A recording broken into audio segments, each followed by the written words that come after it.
Welcome to Biology 101. So this is the first of the weekly video lectures that is going to take the place of an in-person lecture. And with that, let's get started. So I like to start with this slide because it's the Earth, it's our home, right? And basically none of us ever get this view of it. It's only people in space or robots in space get to see this picture. But it's great because essentially every living organism that has ever lived that we know about is either on this planet or came from this planet. Maybe got a few people floating around the space station getting images like this, or maybe on our robots on Mars or something, there might be a few bacteria that's managed to survive. But for the most part, this is it, right? This is all the life we know about. So this first module is really kind of an introduction to biology, and we'll kind of set the stage for the rest of the term.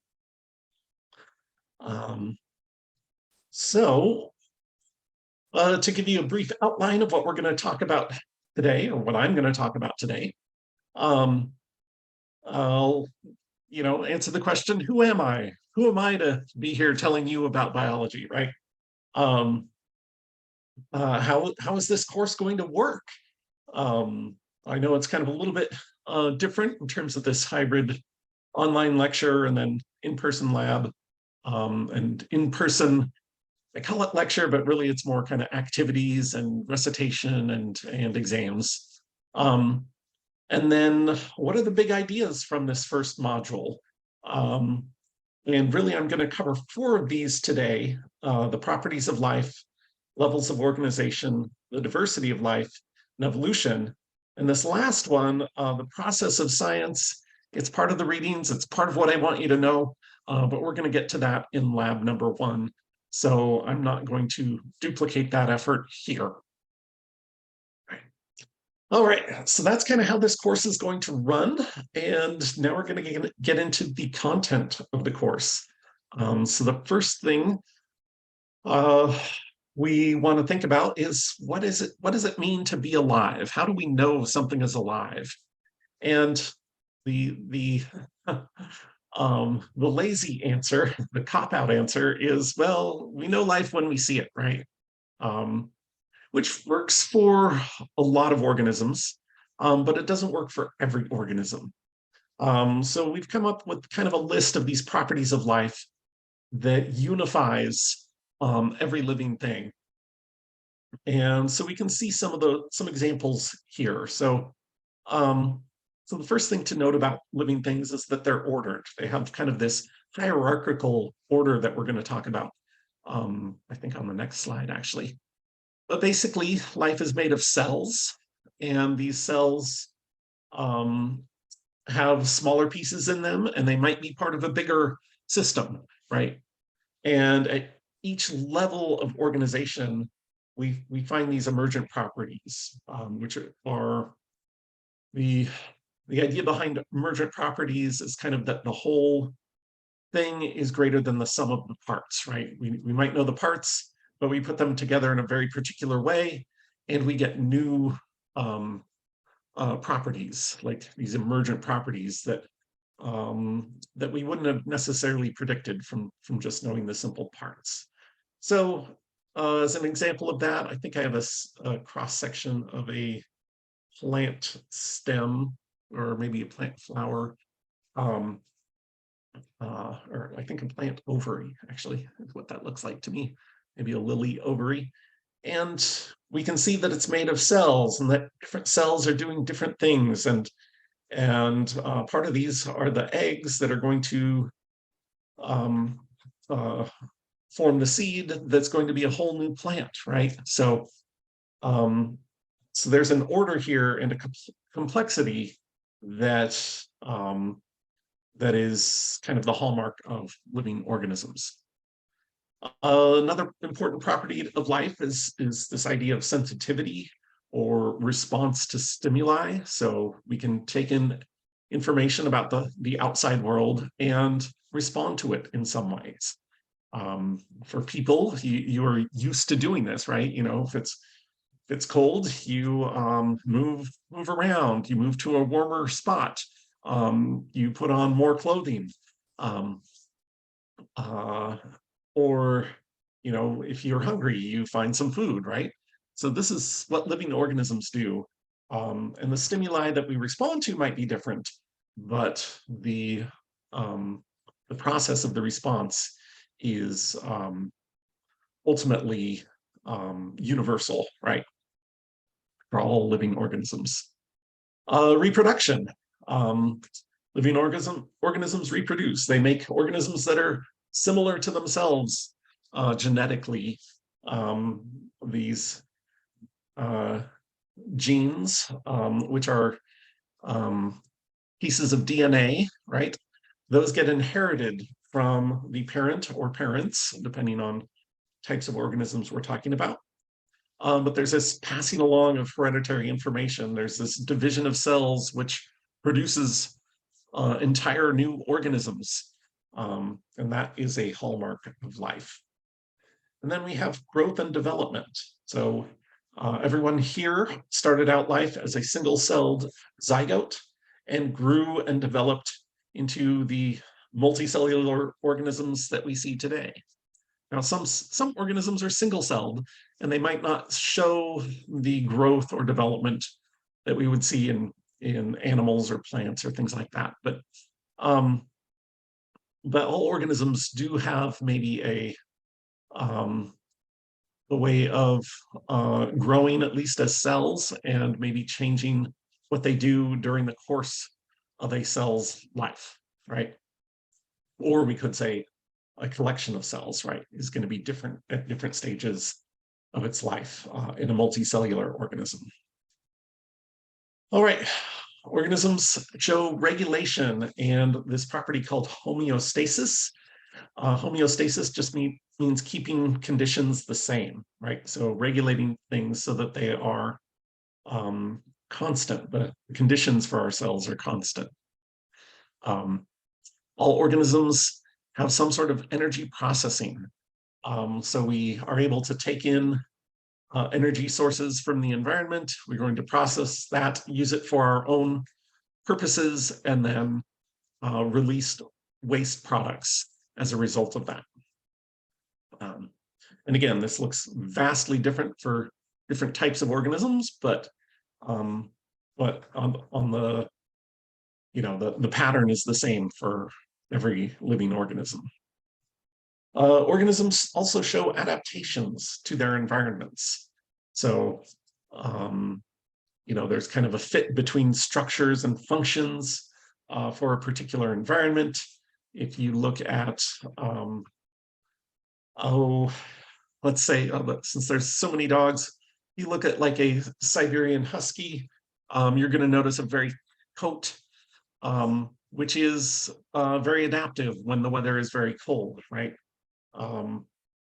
Or if you look at, you know, birds that are able to fly around, you'll notice that they are very lightweight. Their bones are hollow, right?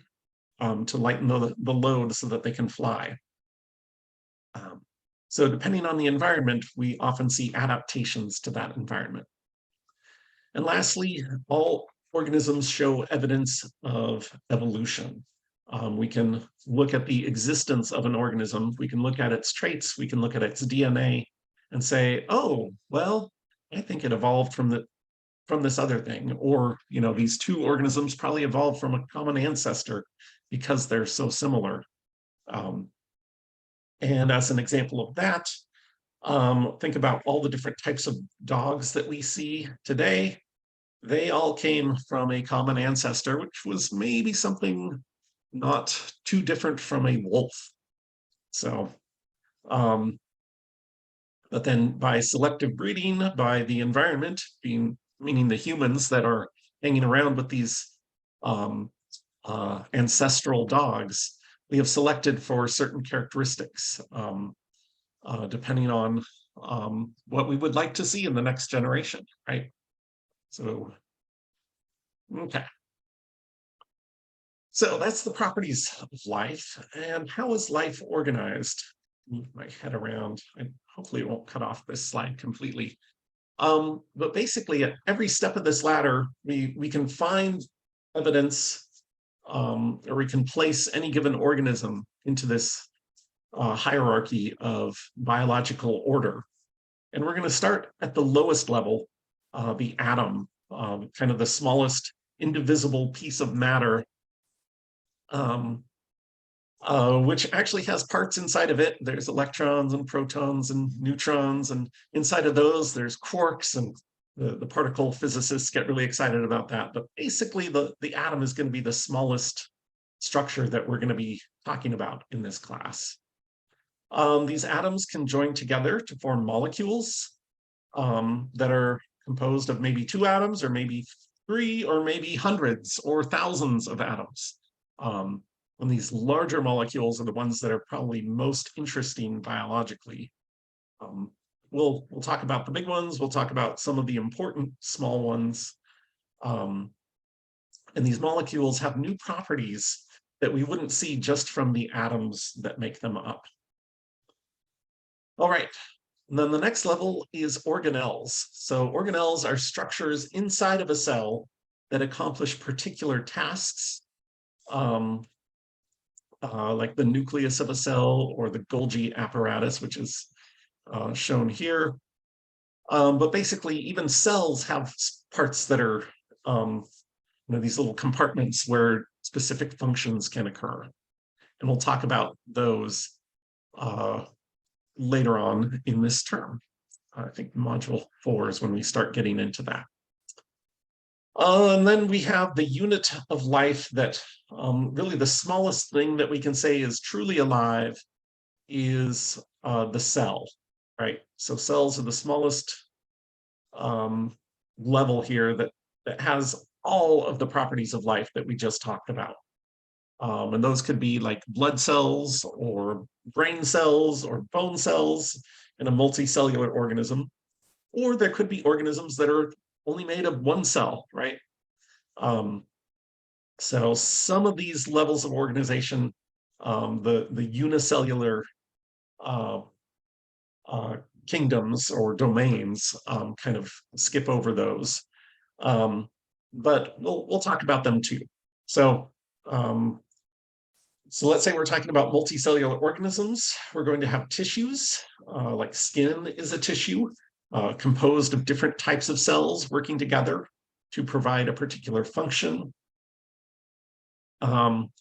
Those tissues can come together to form organs, like the stomach, or the brain, or the skin itself. It's composed of different types of tissues. And then these organs can actually work as part of organ systems, like the digestive system, right? Which is not just the stomach, it's the esophagus, and small intestine, and large intestine, and the pancreas. And, there's lots of different organs in the digestive system, for example. And then all of these organ systems in a multicellular organ, or a multicellular organism, are working together to make up the organism itself. So sometimes the entire organism is a single cell. Sometimes it's this collection of organ systems. And again, there's new properties, like each time we to go to the next level, there's kind of a new new functions are unlocked, right? If we have a group of organisms of the same species, we call that a population. And if we have a group of populations of different species, so all of the different life, all of the different living organisms in one place, we would call that a biological community. And then if we add that biological community with the abiotic, the non-living environment around it, we would call that an ecosystem. And then finally, if we put all these different ecosystems together, we would eventually end up with the biosphere, which is that picture I showed you to start with. That's the planet Earth, right? All of the different ecosystems on Earth. That's the biosphere. Okay, so we're going to look at several of these levels throughout this course. We're going to start small, looking at atoms and molecules and organelles and cells, and then we're going to kind of jump to the population and community and ecosystem and biosphere level. Okay, all right. So that's the levels of organization of life. What do we know about life? Like what kind of life is out there? Well, we know it is very, very diverse, right? We know there's about maybe 1.8 million species that have been described so far. The estimates are that there might be, you know, anywhere from 2 to 10 times, or maybe even 30 times the number of species. It's really hard to define, right? We have a pretty good definition of species for plants and animals and fungi, but we don't have a pretty good explanation of species for bacteria and archaea and protists. The single-celled organisms, it's really hard to define as a species. We can say, oh, they're kind of the same, but they do, they've got different metabolisms or different genes that have added some functions. So what do we call these? So these numbers here are just kind of a best guess. We probably know the greatest diversity is in the animals, and actually most of these animal species we know about are actually beetles. So if anyone got to see the Exquisite Creatures exhibit at OMSI a while back, they had an amazing array of beetles, and you see all these, and there's maybe hundreds of different species on this one work of art. But that's just scratching the surface of beetle diversity. There's probably easily 1 million beetles out there, even if we haven't quite described all of them yet. In the big picture, we can divide life into 2 big categories. We can say that the organisms are either prokaryotic, so they have these small, simple cells, and all of the prokaryotes are unicellular, so they only have one cell making up each organism. And there's 2 domains of prokaryotic life, the bacteria and the archaea. The bacteria you're probably familiar with, the things that make you sick, or the things that are the microbes in our intestines, are mostly bacteria. And a lot of them have helpful functions. A few of them are pathogenic, so they cause disease. And then the other group of prokaryotic cells are called the archaea. And a lot of these organisms live in really unusual environments, like acidic hot springs, or like Mono Lake in California. It's got some really interesting archaeans in it that use arsenic in their DNA molecules, which is weird. But these are living organisms too, and maybe they aren't quite what we would think of when we first think of living organisms, but they do all those things. They have all the properties, right? And then lastly, we have eukaryotic cells, which are all the multicellular organisms like animals and fungi and plants, and then some other groups of these complicated larger cells that actually have these internal compartments, like a nucleus and other organelles. And so those would be things like slime molds and flagellate protozoans and ciliate protozoans, the amoebas and paramecium, and all the single-celled organisms we would find in a pond, and algae and things like that. Those are all eukaryotic organisms. So this enormous diversity of life, enormous diversity of strategies and metabolisms, but they all have this unifying fundamental similarities. So how did life get so diverse? Um, and there's a lot of different ways we could answer this question. If we include supernatural explanations, there's a wide variety of supernatural explanations, but this is a science class. So we're going to focus on natural explanations. And there have been some different hypotheses about how life gets so diverse, yet retains these fundamental similarities. But the only one that we have good evidence for, the only one that that we've tested over and over and over again, that is the idea of evolution, and specifically evolution from a common ancestor. So as organisms grow and reproduce and leave more offsprings, well, some of the varieties we see more of, some of the variations of the offspring we see more of, and some of them we see less of, right? And there's reasons for that, and we'll get into this in a little bit more detail. So if we want to define evolution, really, it's just the process by which the DNA of a population changes over time. So just a change in DNA over time, that's evolution, right?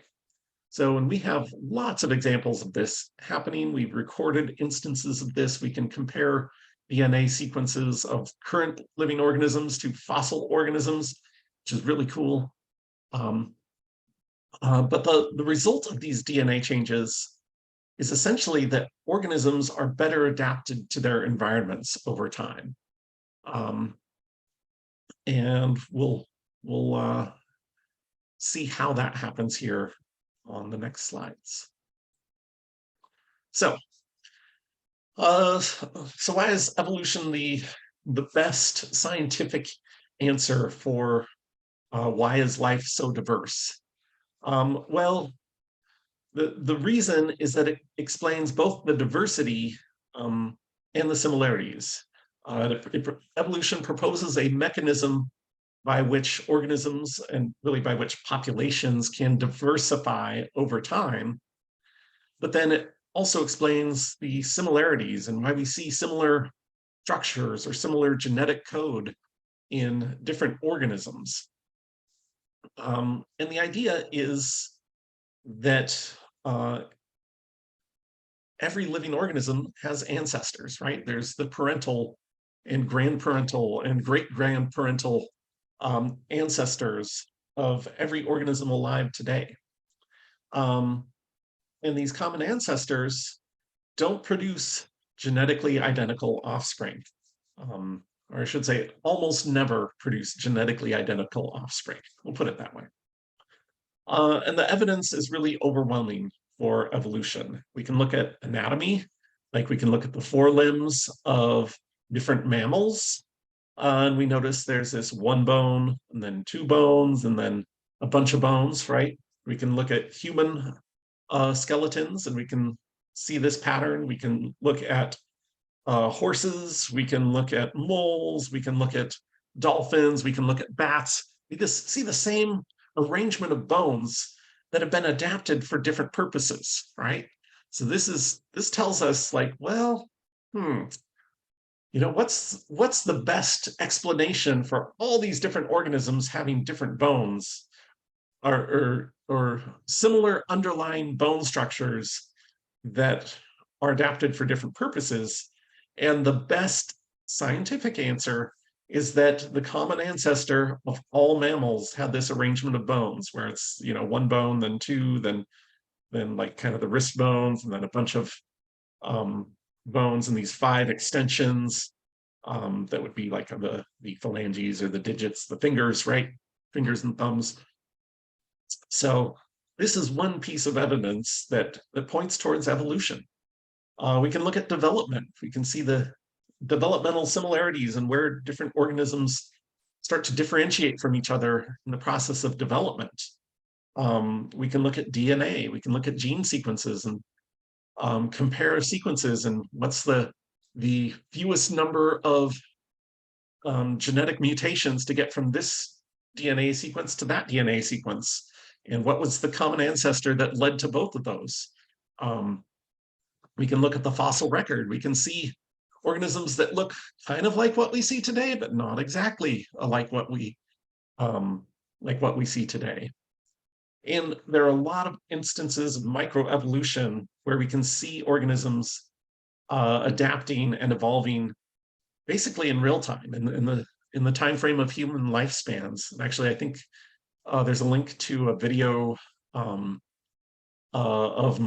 microbial evolution where they've set up these microbes on a giant petri dish with different concentrations of antibiotics, and you can see those bacteria, coming up with new mutations to be able to survive in these higher and higher concentrations of antibiotics. So it's really neat to see that in real time, and then you can pick those bacteria up and look at their genetic mutations, say, oh, that's the mutation that allows survival at this next level of antibiotic. So we've seen microevolution lots and lots of times, and actually we've seen speciation a few times, usually kind of in lab conditions, but some of these changes happen on a short time scale, and some of them happen on a very long time scale. And actually, probably in the COVID pandemic, we saw the evolution of that virus. And viruses aren't alive, but we have seen this process of evolution play out over and over and over again.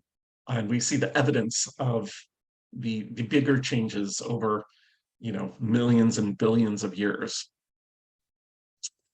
Okay, so the idea behind evolution is this idea of common ancestors. So all of the primates, humans and apes and monkeys, eventually we trace that back far enough, and there was a common ancestor to this entire group.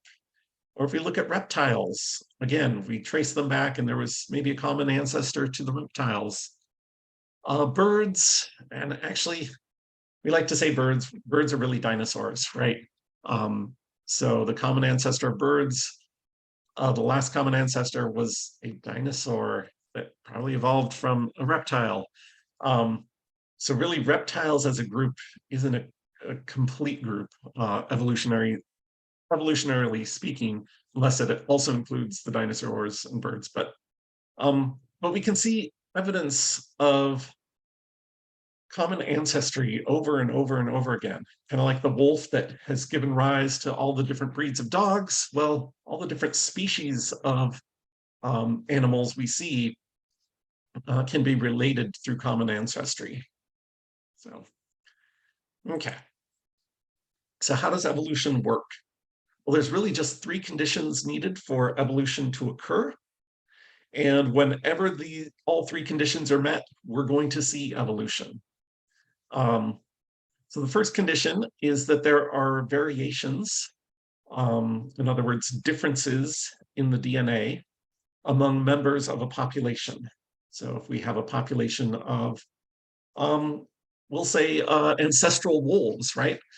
They're going to have slight differences in DNA. Some of them are going to have slightly longer coats. Some of them are going to have slightly shorter fur, might be slightly bigger or slightly smaller.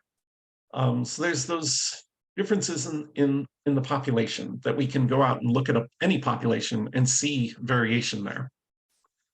The second condition is that those variations are heritable, which is to say that the offspring inherit those different variations from their parents. The changes, the differences in the DNA cause differences in what we call the phenotype, the outward expression of that DNA. And so the offspring show these differences in their appearance or their characteristics that vary based on changes in the DNA. And then the third condition is that some offspring survive and reproduce better than others based on the variations they have, right? On a cold climate, the canines with longer fur coats are going to survive and reproduce better than the short-haired or no-haired canines, right? So So that is what we call natural selection. And over time, we're going to see more and more of the variations that provide an advantage, that are adaptive for that population. And we're going to see less and less of the variations that are maladaptive, right? That don't help species or don't help individuals survive and reproduce. So really selection is happening at the individual level, but then evolution is actually happening population level. So, all right, so that is evolution, and I've been talking for a while. I should mention that the variation in the DNA happens because of mutations. There can be random errors in the copying of the DNA or damage to DNA from either ultraviolet light or toxic compounds or cosmic rays, or lots of different things can cause these tiny changes in the DNA, and then sometimes they get fixed back to the original sequence, and sometimes they get changed to a new sequence. And these new sequences are kind of neither good nor bad. They're just different until they cause a change in the phenotype, in that outward expression that the environment can then act on. So we know about these variations in the DNA, and we can actually measure the variations over time to actually track evolution. And we can also look at natural selection. We can look at selective forces. We can see how nature can select the organisms that survive and reproduce the best. If the environment changes, species have to either adapt or go extinct, right? And we see this over and over and over again. We see good examples, like if we look at pesticide resistance in insects. Throughout the process of farming, we apply a lot of pesticides to our crops to kill the insects, and then every now and then there's an insect that can survive that level of pesticide, and it survives and reproduces, and then in the next generation, almost all of the insects are resistant to that pesticide, so we apply it again and it doesn't work. So this is one example. Another example could be like looking at climate change and how the planet is warming, especially in the Arctic, and we can see the adaptations of organisms to be better adapted to that warming climate. So there's a link here to a website. I'm not going to click that because I've been talking long enough. But I'll maybe put that in some optional resources, and you can take a look at that if you'd like. But we expect to see a lot of evolution as a result of climate change, as different habitats are gradually get warmer, or we get, changes the precipitation patterns. Organisms are going to have to adapt to that. They're going to have to evolve if they want to survive and reproduce. All right. So the last thing in this module is looking at the process of science. And I'm actually not going to talk about that right now because that gets covered in the first lab. And I will see you there on Tuesday.